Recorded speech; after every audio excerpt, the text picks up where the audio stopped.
You wake up and check your phone. Somewhere overnight, an algorithm approved a loan, priced an insurance policy, and decided which job posting you'd never see.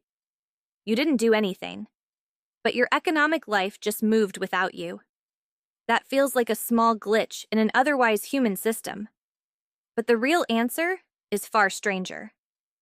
The system was never as human as you thought, and it's about to get a lot less human. Very fast. Here's a question worth sitting with.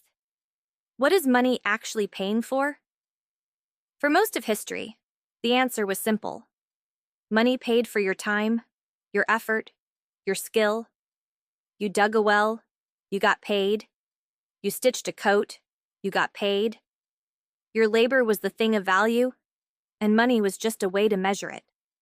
That relationship feels permanent. It isn't. The economist Carl Benedict Fry, at Oxford, spent years studying which jobs survive technological change and which ones don't.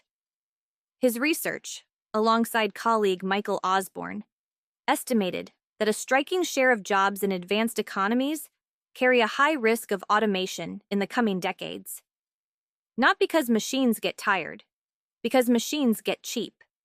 That's the part people miss. Automation isn't really about robots being smarter than you. It's about robots being cheaper than you, at scale, forever. Think about what that does to the oldest equation in economics. Effort equals income. If a machine can do the effort instead, for a fraction of the cost, what happens to the income? MIT economist Eric Brynjolfsson has spent decades tracking this exact tension. He calls it the productivity paradox. Companies using AI and automation often see enormous gains in output. But those gains don't automatically flow to workers.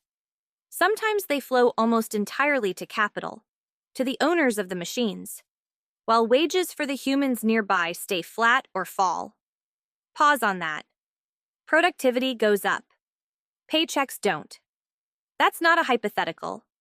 It's already measurable in decades of wage data across industrialized economies, where output per worker climbs steadily while median wages, adjusted for inflation, barely moved.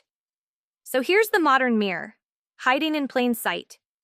You've been raised to believe hard work leads to reward. But increasingly, reward is following capital, not effort. The person who owns the algorithm captures more value than the person the algorithm replaces. Now widen the lens further. Money itself is starting to change hands with AI. Trading algorithms already execute the overwhelming majority of stock market transactions in milliseconds without a human ever glancing at a screen.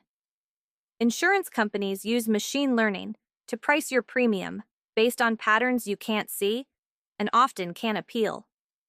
Banks use automated systems to approve or deny credit. Systems trained on historical data that can quietly encode decades of old inequality into brand new decisions. You don't negotiate with these systems. You don't really understand them. But they understand you, statistically, better than most humans in your life do. Economist Daron Acemoglu at MIT has argued something uncomfortable about this shift. Not all automation is equal. Some of it replaces workers directly with little new value created, what he calls so-so technology. It's not that AI is inherently going to devastate the economy. It's that the direction we push it, toward replacing humans versus toward empowering them, is a choice. And so far, the economic incentives mostly reward replacement, because replacement is cheaper than empowerment. That's a quiet structural fact hiding underneath every headline about AI and jobs. The technology isn't destiny. The incentives shaping how it gets used are. Here's where it gets genuinely strange. If machines increasingly produce the value, and machines don't need to eat, sleep, or pay rent, what exactly is money for anymore? For most of human history, scarcity of labor kept wages meaningful. Someone had to do the work, so the worker had leverage. But when labor stops being scarce, because software can replicate it infinitely. That leverage doesn't just weaken, it can disappear entirely for whole categories of work. This is why you're hearing serious economists, not just tech futurists, debate ideas that used to sound like science fiction. Universal basic income, data dividends, taxing robots the way you'd tax a worker's wages. These aren't utopian daydreams anymore. They're responses to a very specific mathematical problem. What happens to a money system built entirely around paying for human effort once human effort stops being the bottleneck? Some economists argue the fear is overblown, pointing out that past waves of automation, from the Industrial Revolution to the personal computer, also destroyed old jobs while creating new ones nobody could have predicted in advance. A farmer in 1820 couldn't have imagined software engineer as a career. Maybe AI creates roles just as unimaginable to you right now. Others argue this wave is different, not in kind, but in speed and breadth. Previous technologies replaced muscle. This one is starting to replace judgment, language, and decision-making, the very things economies assumed only humans could sell. Nobody actually knows which argument wins. That uncertainty itself is the strange part. You are living through an open experiment on the oldest relationship in economics, the one between effort and reward, and the results aren't in yet. So bring it back to you, this morning, checking your phone. That loan approval, that insurance price, that hidden job filter, they're small signs of a much bigger shift already underway. Not a future event, a current one. The question was never really, will AI take jobs? Economists have mostly moved past that framing.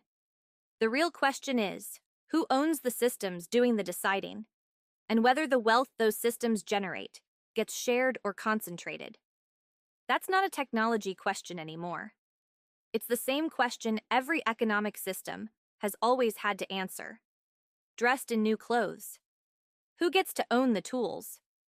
Because whoever owns the tools has always, throughout history, owned most of what the tools produce.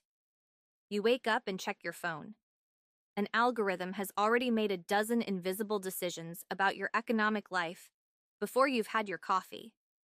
That once felt like science fiction. Now it's just Tuesday.